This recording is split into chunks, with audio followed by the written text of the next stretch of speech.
Hey guys, Mr. Middleton here. Today we're going to look at proving quadrilaterals are parallelograms notes. At the end of this video, you should be able to use your given information to say whether a quadrilateral is a parallelogram, and you should be able to justify why a certain quadrilateral is or is not a parallelogram. Okay, in the last lesson we were given that a quadrilateral was a parallelogram, and we concluded certain things about the angles, sides, and diagonals from that. Today we are doing the opposite, or the converses, let's say that. We are going to be given a characteristic, and we need to determine whether that information is enough to say that we have a parallelogram. Okay? So, going through a couple theorems here. Theorem 1, it says, if the diagonals of a quadrilateral bisect each other, then the quadrilateral is a parallelogram. Okay, we'll go through this proof here as we go through it. This will be the only proof for today's notes. They tell us that AC and BD bisect each other. And like our goal of this notes is to just prove that this is a parallelogram. So they want from that information that AC and BD bisect each other for us to prove that ABCD is a parallelogram. We need to show that both pairs of opposite sides are parallel. Okay, because that's the definition of a parallelogram, is that both pairs of opposite sides are parallel. Okay, so from here we'll start with AC and BD bisect each other, and that's given. Okay, and it's already marked for us, so we don't necessarily have to mark anything crazy about it. So, and then we got all those things, so I'll just make it written. AE is congruent to CE, and BE is congruent to DE. Definition of bisector. Okay, that's what it means when they bisect each other. Okay. All right. From there, we can look at our vertical angles and we can say, okay, this angle must be congruent to that. This angle must be congruent to that. Maybe I should use a different color since these two angles are congruent to each other. These two angles are congruent to each other. All right, and let me just write that out. So angle AED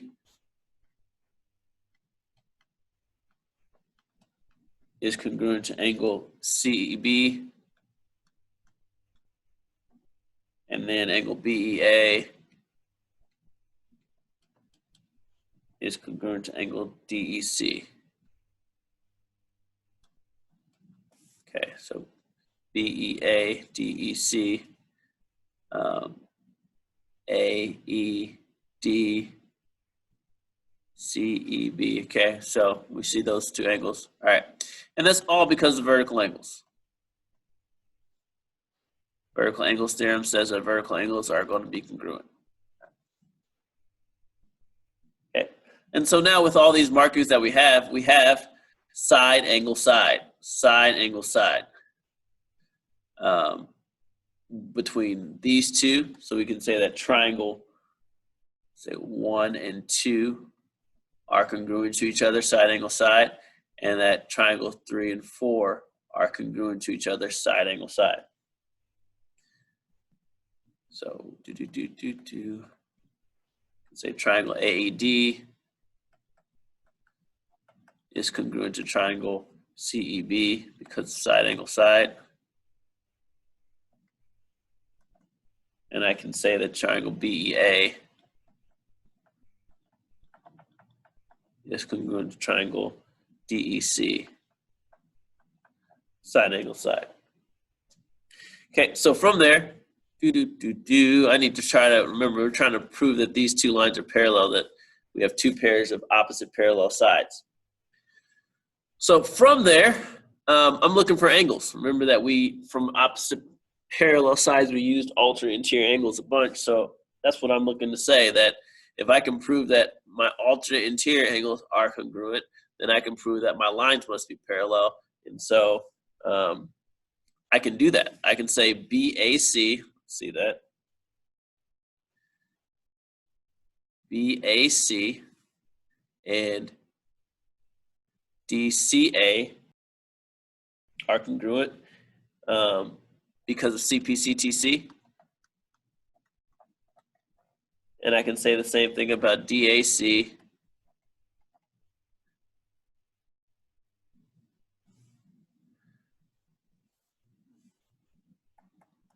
and angle BCA.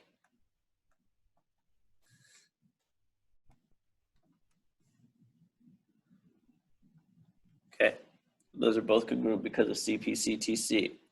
Now, because of that, then I can say that AD is parallel to CD, and AD is parallel, AB, parallel to CD, and AD is parallel to CB.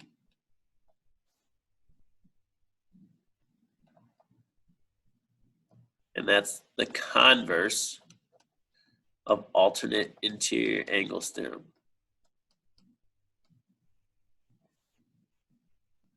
Okay, because I know the angles before I know the sides are parallel. That makes it converse.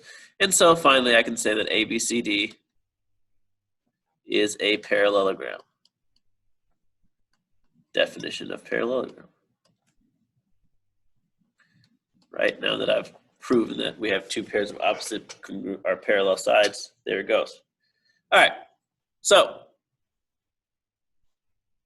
again, more of this is going to be able to using this rather than proving it, but we've proved it, so hopefully that helps you retain that information. So theorem 1, if the diagonals of a quadrilateral bisect each other, then the quadrilateral is a parallelogram. So we proved the theorem. Hopefully that information of how we proved it helps you retain it. Theorem 2. If one pair of opposite sides of a quadrilateral is both parallel and congruent, then the quadrilateral is a parallelogram. Okay, and here's why. If we had, and I would try this, but it would take so long, you guys would be bored to death at it. But we have two sides that are parallel and congruent. Parallel and congruent. Okay, so I'm marking both ways. The only way for us to close this polygon, or close this figure so it's a polygon, is to close it with parallel congruent segments. That's the only way that a parallel congruent side pair could be closed up. Okay, so if we know that these two are parallel and congruent and they don't tell us that these two are, these two must be as well. Okay, so if we have one pair that we know are parallel and congruent, then we know that we have a parallelogram because the other side in that polygon must be parallel and congruent in order to close it into a polygon. All right. Theorem 3. If both pairs of opposite sides of a quadrilateral are congruent,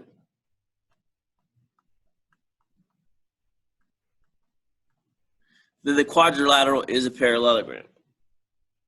Okay, again, the only way for us to close this, if we had congruent sides here and here, the only way that it's closed is if they are parallel. Okay, and so that makes them a parallelogram. And then theorem 4, if both pairs of opposite angles of a quadrilateral are congruent, then the quadrilateral is a parallelogram. All right, and that's just displayed this way, this information. Okay, all right.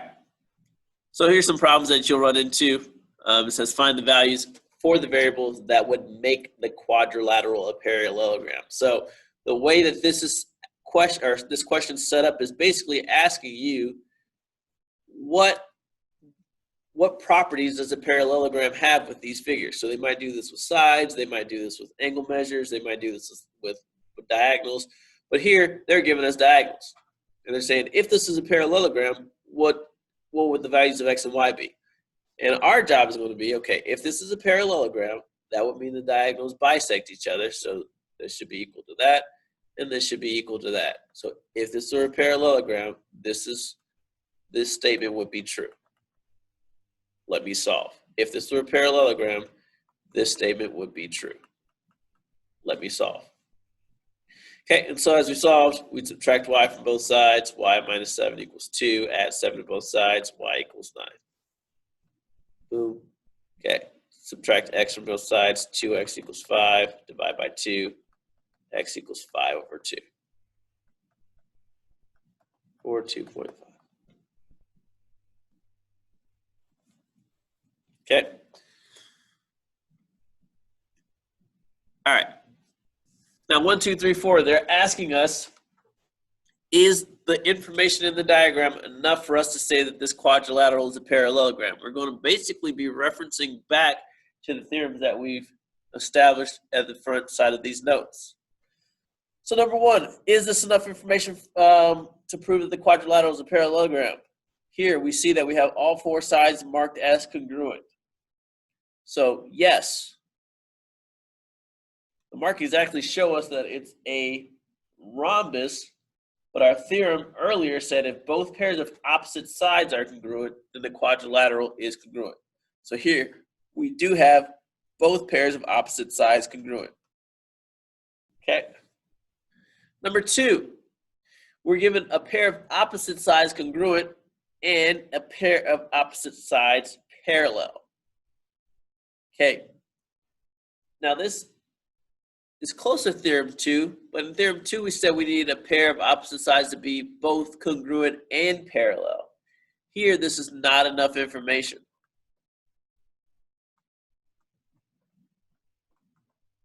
Okay, we need the same pair or same sides to be parallel and congruent.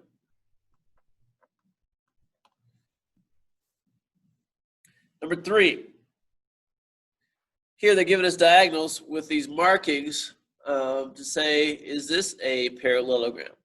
This is very close to the information that we needed, but remember that our diagonals in a parallelogram should bisect each other.